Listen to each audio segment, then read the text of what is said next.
전 세계 만화 시장 50%를 차지한 만화 1위 일본 만화. 그 만화 시장에서 독보적인 존재라면 슈에이샤가 내는 주간지인 소년 점프라 할 수 있을 겁니다. 10대 어린이와 청소년을 위해 만든 이 잡지는 1964년에 창간된 이후 드래곤볼 등 여러 히트작을 내면서 일본 만화 시장을 대표하는 만화 잡지가 되지요. 이 잡지는 653만 부를 팔면서 기네스북에 오르기도 했는데요. 문제는 당시 인기작이었던 유유백서 그리고 드래곤볼과 슬램덩크의 연재가 끝나면서 침체기에 들어갔다는 겁니다. 1997년엔 경쟁사 소년 매거진에 밀려서 400만 부로 줄어들고 이후 계속해서 판매량이 줄어들고 있죠. 이는 출판 만화 시장의 변화가 원인이긴 하지만 그 과정을 잘 들여다보면 변화에 따라가지 못한 기업 경영진의 책임이 꽤 많이 보여요. 점프는 대체 무슨 실수를 한 걸까요?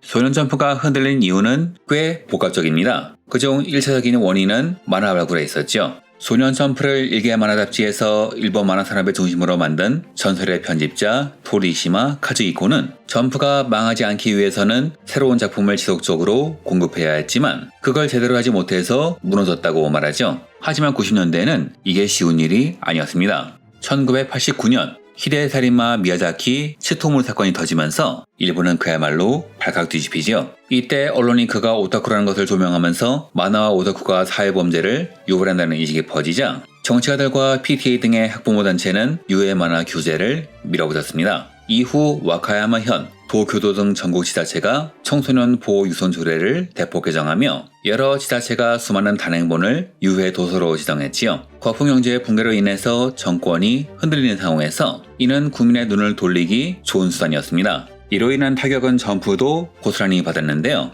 한 예로 처음 출간될 때 문제가 없었던 전형소년은 유해 도서로 지정되는 바람에 문제되는 부분을 가필해서 재출간할 정도였습니다. 이런 상황이니 만화가 난 편집자는 움츠러들 수밖에 없지요. 문제 표현을 피하기 위해서 말이죠. 토리시마 카즈이코는 자신이 출간한 만화 비법서에서 자신은 성과 폭력 등 어른들이 싫어하는 금기를 깨는 에너지에 집착했다고 하는데 그래서 그런지 드래곤볼의 초반부에는 유난히 성적인 표현이 많습니다. 당연히 어른들은 이를 보지 말라고 하겠지만 아이들은 어른들이 말릴수록 더 보고 싶어합니다. 실제로 한국의 언론들이 일본 만화가 해악이라고 하면서 드래곤볼을 언급하자 아이들은 그 장면을 보기 위해서 일부러 단행본을 구입했단 말이죠. 금기에 대한 욕구, 토리시마가 노린 것이 바로 이것입니다. 그런데 만약 사업을 하는 사람들이 이런 걸 쏙쏙 골라내면 어떻게 되겠습니까? 실제로 90년대 중반 이후에 나온 점프 만화에서 여성의 노출은 거의 전멸해버렸습니다. 그리고 1997년 고베 아동 연쇄살인 사건, 사카키바라 사건이 발생하면서 성적인 묘사나 폭력 묘사에 대한 엄격한 검열이 시작되죠.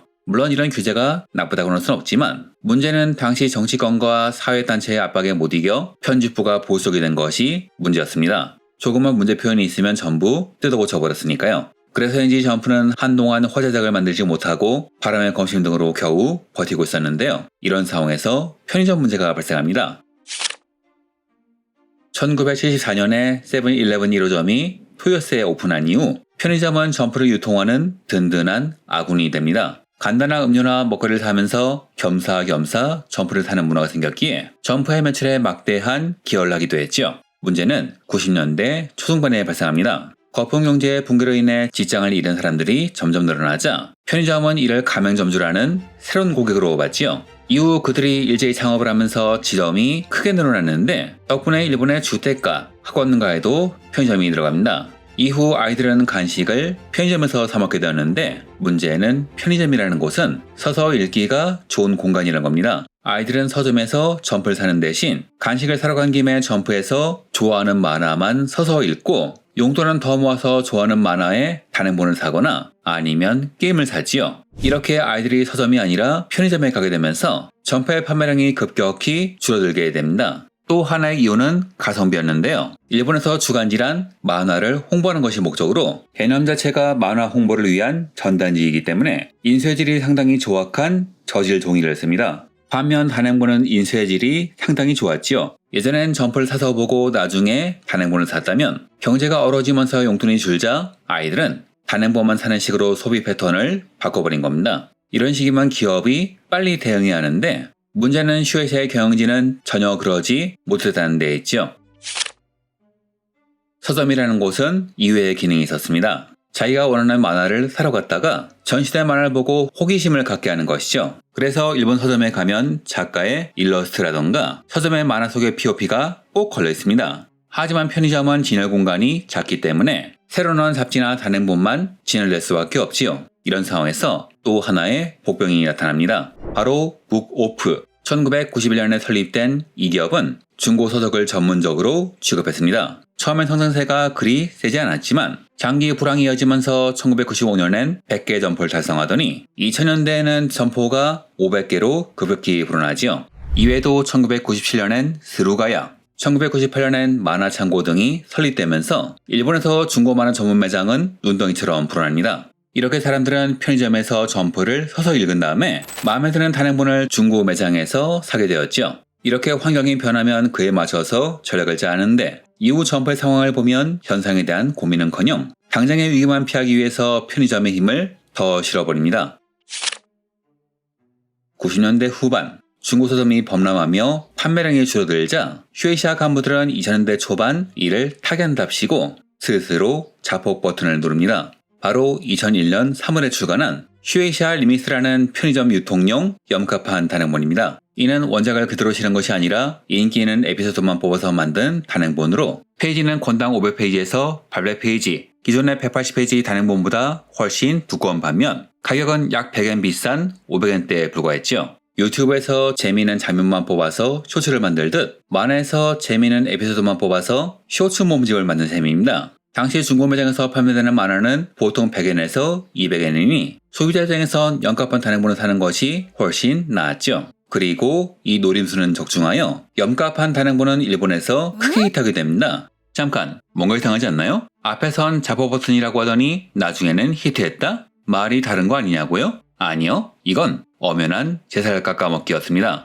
염가판 단행본은 과거의 원고를 재활용해서 편의점 유통망을 통해서만 공급되었습니다. 이미 원고를 지급한 원고를 다시 한번 팔 수 있는 셈이었고 어른들은 과거의 명작을 실컷 볼 수 있다면서 너나 할 것 없이 이 책을 구매했죠. 문제는 편의점이라는 공간입니다. 너무 잘 팔리는 염가판 단행본이 편의점 매대를 대거 차지하면서 정작 소년점포의 진열 공간을 없애버리는 사태가 벌어졌죠. 아무래도 매대에는 출판사별로 진열 공간이 정해져 있으니까요. 심하면 한 곳만 진열되게 되는데 이러면 소비자들의 눈에 띄기가 힘들어집니다. 잡지를 팔아야 하는 이유 말이죠. 일종의 광고판이기 때문입니다. 좋아하는 만화를 보기 위해서 잡지를 샀다가 다른 만화를 소개해서 단행본을 사게 하는 것이 목적인데 이런 식으로 편의점에 힘을 실어주면서 잡지를 살 이유를 본인들이 없애버리는 바람에 다른 신작들이 홍보될 기회가 사라져버리고 말았죠. 이렇게 홍보 기회가 줄면서 더 심각한 일이 벌어졌는데요. 어지간한 만화로는 뜨는 것이 어려워지면서 자극적인 소재만 추구했지만 문제는 그 자극적인 설정으로 스토리를 이어나가지 못해 몇 권 만에 연재 종료가 되는 상황이 벌어진 겁니다.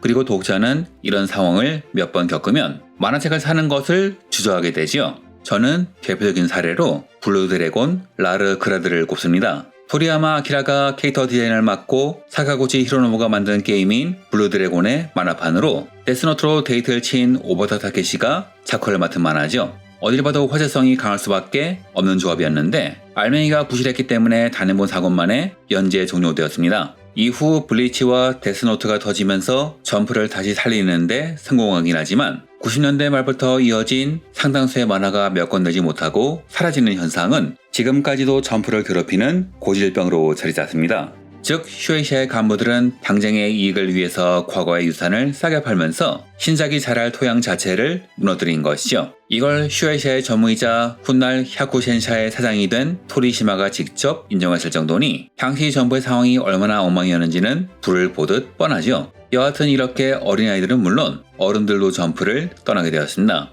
2000년대 초반엔 전성기 때 54%가 감소한 300만 부 정도로 판매 부수가 줄어들어 버렸죠. 즉 당장의 성과를 위해서 편의점에만 힘을 실어주다가 점프란 기업의 소중한 자산이 서로를 갉아먹게 만든 카니발라이제이션을 직접 방조한 겁니다.